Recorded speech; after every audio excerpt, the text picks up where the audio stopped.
All right, guys, so we have some more information coming out of the White House about the drama going on with Kamala Harris and potentially Joe Biden, because I'm telling you guys, there's definitely a rift going on here, a divide within the White House between Biden and Kamala. It's super obvious. And see, the media is just catching up with this, but if you guys have been watching my channel, you know this is something I've been talking about for a long time, okay? How it's apparent that Biden and Kamala are just not on the same page. Biden is giving Kamala all the assignments that she cannot win on, okay? Assignments that she has to take L's on, right? And Kamala obviously is not happy with that. But I think it's deeper than that. I think that ultimately, at the end of the day, it's about 2024 and whether or not Kamala is going to take over for Biden. I don't think that Biden wants to give up the seat of being president to Kamala. I just don't think he does. I think he wants to run again, and I think that the Democrat establishment wants Kamala to take over and they want Biden to step down, and I think Biden doesn't want that. I think that's ultimately the issue here, and I think that's why you're seeing these leaks, right, that are probably coming from Biden that are basically throwing Kamala under the bus, okay? As there's some new news here that Democrats fear Kamala Harris can't beat any GOPer in 2024, including Trump, according to a new report here. So again, I think this is about 2024. Democrats are increasingly fearful Vice President Kamala Harris' missteps will open the door for Republicans to regain the White House, a new report said Friday. Dems, including senior White House officials, fear that Harris will lose to any Republican she faces, including former President Donald Trump, if Biden does not seek re-election in 2024, Axios reported. Now, I will say this.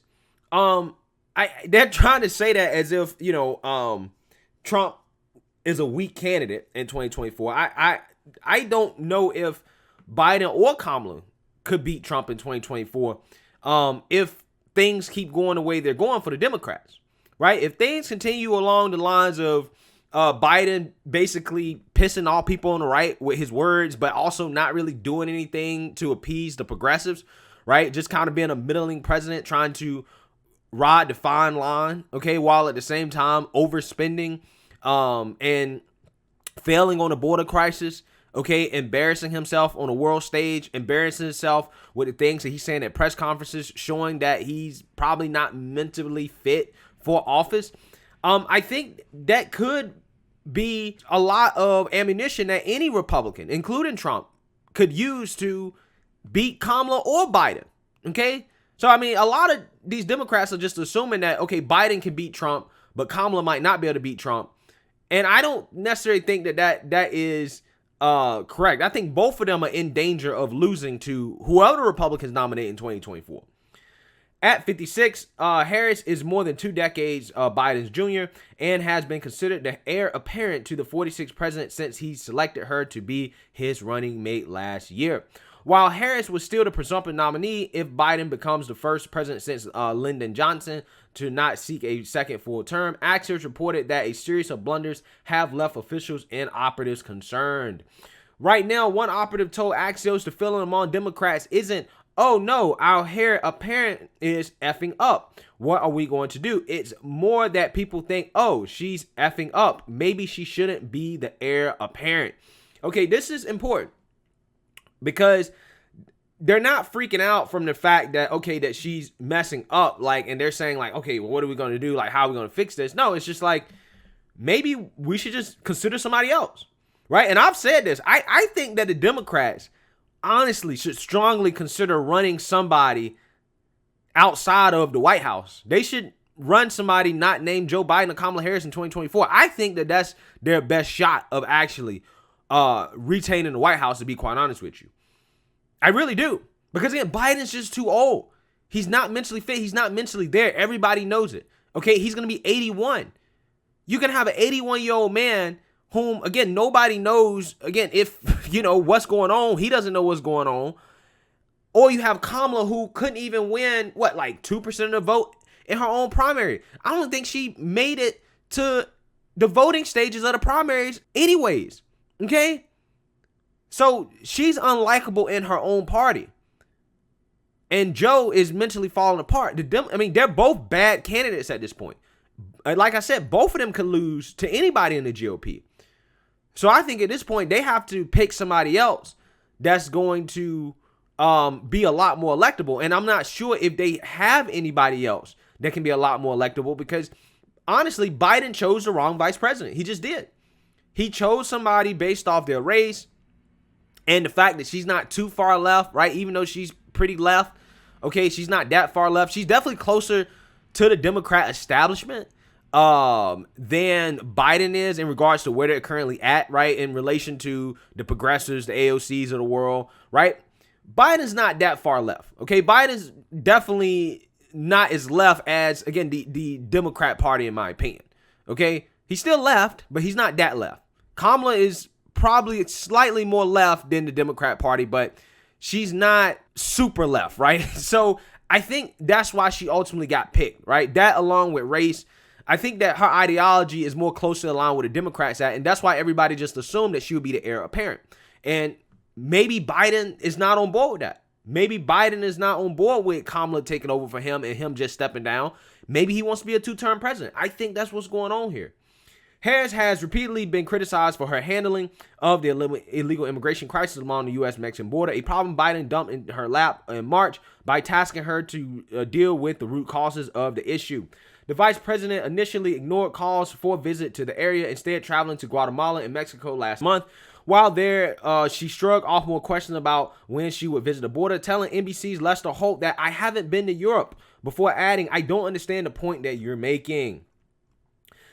That moment, which at least one commentator described as worthy of Julia Louis-Dreyfus' character of the HBO show Veep, was followed last week by Kamala traveling to El Paso, a perfunctory visit that took her hundreds of miles from the epicenter of the border crisis. Then earlier this week, Politico dropped a bombshell report that described Harris' office as chaotic, with a tense and at times dour atmosphere.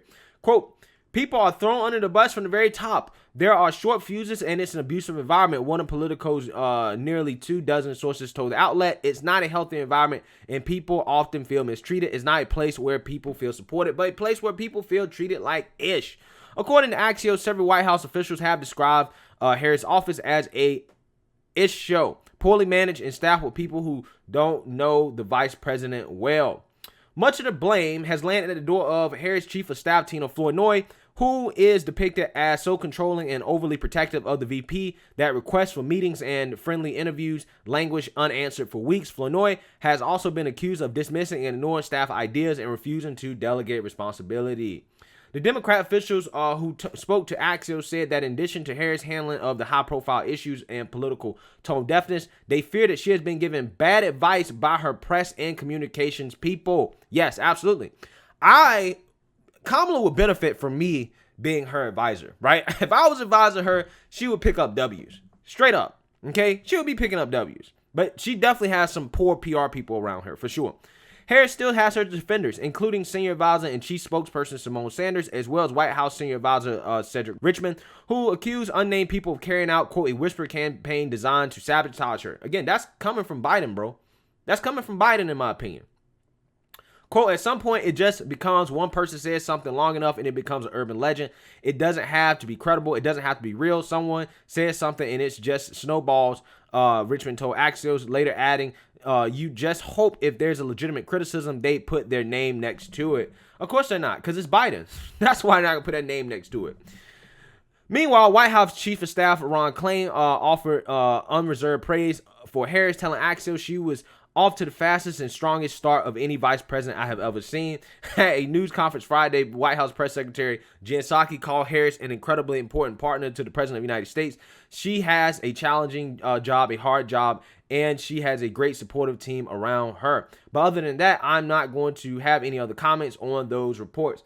Yeah, so the fact that the Democrats feel so pressed, right? Well, put it this way, the Biden White House officials feel so pressed to come out here and defend Kamala is because they don't want the mainstream media and the people picking up on the fact that there's obviously a rift going on between the two, right? And I think that these leaks are internal and close to Biden, because it could be Jill could be involved too, right? Because again, remember, they didn't like the fact that Kamala basically called Biden a racist. Okay? Called Biden a racist. Also called out, some other allegations of Biden doing some things as well, too, that don't necessarily look great for him. Okay? Handsy Joe. Right? They don't like that. I mean, Jill told Kamala to go F herself. And they were forced to be together because the Democrat Party wanted them to be together, not because Joe thought that Kamala was most qualified for the job. So it's essentially a forced marriage. It's a forced marriage, right? And this forced marriage looks like it may be headed to an ugly divorce. That's what it looks like. Okay? Because again, who else would be leaking this stuff inside the White House, right? I mean, there could be a possibility that Kamala staffers are legitimately upset, right? And they're, leaking this, but I don't think that that's it. I think that this is something that ultimately is coming from Biden, and I expect more of this in the future, right? In regards to more leaks, and we're gonna see what happens. But ultimately, I do think that this is about Biden wanted to stay in office in 2024, and the Democrat establishment not pushing him out.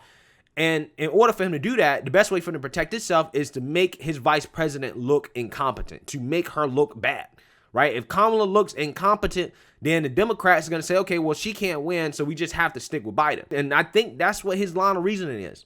But I could be wrong about that. However, let me know what you guys think. Make sure you like, comment, and subscribe. Most importantly, share a Black conservative perspective. Peace.